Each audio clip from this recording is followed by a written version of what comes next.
आता आपण पुस्तकांच्या भाषा कशा नोंदवायच्या हे आपण पाहणार आहोत। मूलभूत नोंदीमध्ये ग्रंथपुस्तक विषयक मूलभूत नोंदीमध्ये पुस्तक भाषा ह्या निवडू शकता। येथे संकेतांक आपोआप येतोय। पुस्तकाची भाषा आपल्याला भरायची अशा मी टाकले।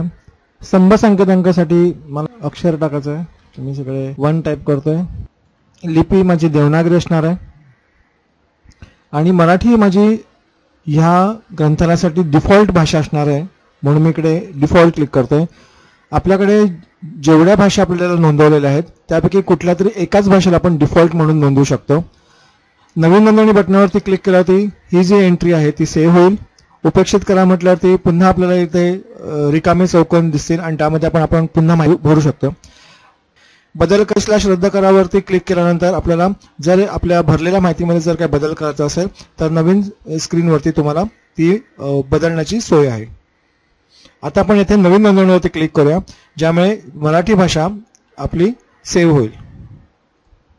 नोंदणीचे अधिकृतीकरण यशस्वीरित्या झालेले आहे असा निरोप येतोय संगणकाकडून।